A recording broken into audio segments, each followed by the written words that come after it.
Dye ഗിഫ്റ്റൊക്കെ ഉണ്ടാക്കാൻ ഇഷ്ടപ്പെടുന്നവരാണെങ്കിൽ ഈ video ഫുള്ളായി കാണണം കേട്ടോ. അപ്പോൾ ഇത് ഉണ്ടാക്കാൻ അത്ര വലിയ ടഫൊന്നുമല്ല, എന്നാലും സംഭവം കുറച്ച് ക്യൂട്ടാണ്. അപ്പോൾ അതിന് വേണ്ടിയിട്ട് ഞാൻ ആദ്യം ഒരു ഐവറി ഷീറ്റ് എടുത്തിട്ടുണ്ട്. ഐവറി ഷീറ്റ് എന്ന് പറയുമ്പോൾ കുറച്ച് കട്ടിയുള്ള പേപ്പർ എടുക്കണം കേട്ടോ, ഏത് ഷീറ്റായാലും മതി. അപ്പോൾ അതിൽ ഞാൻ ക്യൂട്ടായിട്ടൊരു മെസ്സേജ് ബോക്സ് വരച്ച് കൊടുക്കുന്നുണ്ട്. അതിൻ്റെ മുകളിലേക്ക് വൈറ്റും പിങ്കും കൂടെ മിക്സ് ചെയ്ത് വാട്ടർ കളർ അടിക്കുന്നുണ്ട്. അപ്പം ഏത് കളറായാലും മതി, കുറച്ചുകൂടെ നല്ലത് വാട്ടർ കളർ ആയിരിക്കും കേട്ടോ. ആ ഒരു പിങ്ക് ക്ലൗഡി ലുക്ക് കിട്ടാൻ വേണ്ടി ഇതായിരിക്കും നൈസ്. പിന്നീട് ഞാൻ റെഡ് പെന്ന് വെച്ച് ഒന്ന് ബോർഡർ വരച്ച് കൊടുക്കുന്നുണ്ട് ചുറ്റിനും. നമ്മുടെ കയ്യിലുള്ള സ്റ്റേഷനറീസ് വെച്ചിട്ട് തന്നെ ഉണ്ടാക്കിയെടുക്കാൻ പറ്റുന്ന ഒരു സിമ്പിളായിട്ടുള്ള ഐഡിയാസാണ് കേട്ടോ ഇതൊക്കെ. അപ്പം പേപ്പറും പെന്നും കളേഴ്സൊക്കെ മതി, അപ്പോൾ എക്സ്ട്രാ കാര്യങ്ങളൊന്നും വേണ്ട. അപ്പം മെസ്സേജ് ബോക്സ് റെഡി ആയതിനു ശേഷം ഞാൻ ക്യൂട്ടായിട്ടൊരു ക്യാരക്ടറിനെ വരയ്ക്കുന്നുണ്ട്. അപ്പോൾ അതിന് ഞാൻ ബ്ലാക്ക് സ്കെച്ച് പെന്നാണ് കേട്ടോ യൂസ് ചെയ്തേക്കുന്നത്. അപ്പോൾ അത് ഉപയോഗിച്ച് ബോർഡർ ഫുള്ള് കൊടുക്കുക. ബോർഡർ കൊടുത്തതിന് ശേഷം ഞാൻ അതിനകത്ത് ക്യൂട്ടായിട്ടൊന്ന് കളർ ചെയ്ത് കൊടുക്കുന്നുണ്ട്. അപ്പോൾ അതും പിങ്ക് കളറാണ് കേട്ടോ യൂസ് ചെയ്തേക്കുന്നത്. പിന്നീട് അതൊന്ന് ഷേപ്പിന് കട്ട് ചെയ്തെടുക്കുക.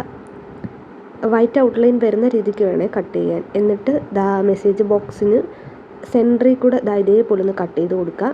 പിന്നീട് അതിനകത്ത് ഞാൻ ലവബിളായിട്ടൊരു ഗ്രീറ്റിങ്സും കൂടെ എഴുതി കൊടുക്കുന്നുണ്ട്. അപ്പം നിങ്ങൾക്ക് ഇഷ്ടമുള്ള ഗ്രീറ്റിങ്സ് നിങ്ങൾക്ക് എഴുതാം. ക്യാരക്ടർ റെഡി ആയിട്ടുണ്ട്. അപ്പോൾ അടുത്തതായിട്ട് നമുക്ക് റിബൺ ഉണ്ടാക്കാം. അപ്പോൾ അതിന് വേണ്ടിയിട്ട് ഞാനൊരു കളർ പേപ്പർ എടുത്തിട്ടുണ്ട്. റെഡ് കളറാണ് എടുത്തേക്കുന്നത്. ഒന്ന് ക്രോസ് ചെയ്ത് വരച്ചു കൊടുക്കേ. വരച്ചു കൊടുത്തതിന് ശേഷം ഇതേപോലെ അതേ ഷേപ്പിൽ നിന്ന് കട്ട് ചെയ്തെടുക്കുക. ഫുള്ള് കട്ട് ചെയ്യൽ, കുറച്ച് വിട്ടിട്ട് വേണം കട്ട് ചെയ്യാൻ.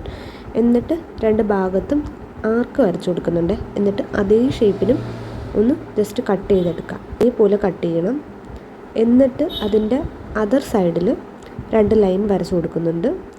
മുകളിൽ 2 ലൈനും വരച്ച് അതേ ഷേപ്പിലൊന്ന് കട്ട് ചെയ്യുക. പിന്നെ താഴെ ഒരു ട്രയാങ്കിളും വരയ്ക്കുന്നുണ്ട്.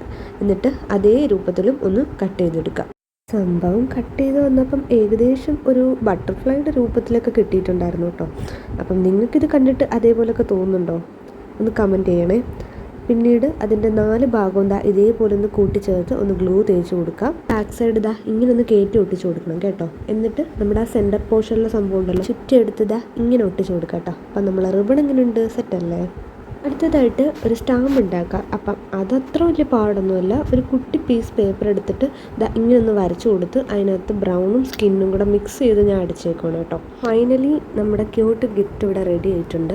അപ്പോൾ ഉണ്ടാക്കാൻ സംഭവം സിമ്പിളാണ്. നിങ്ങളുടെ ലിറ്റിൽ ബഡ്ഡീസിനൊക്കെ ഒന്ന് ഉണ്ടാക്കി കൊടുത്ത് നോക്കും, അവർക്ക് ഇഷ്ടപ്പെടും. ഈ വീഡിയോ നിങ്ങൾക്ക് ഇഷ്ടമായെങ്കിൽ ലൈക്ക് ചെയ്യുക. ചാനലിലെ വീഡിയോസൊക്കെ ഇഷ്ടമായെങ്കിൽ ഒന്ന് സബ്സ്ക്രൈബ് ചെയ്ത് സപ്പോർട്ട് ചെയ്തേക്കണേ. Bye guys.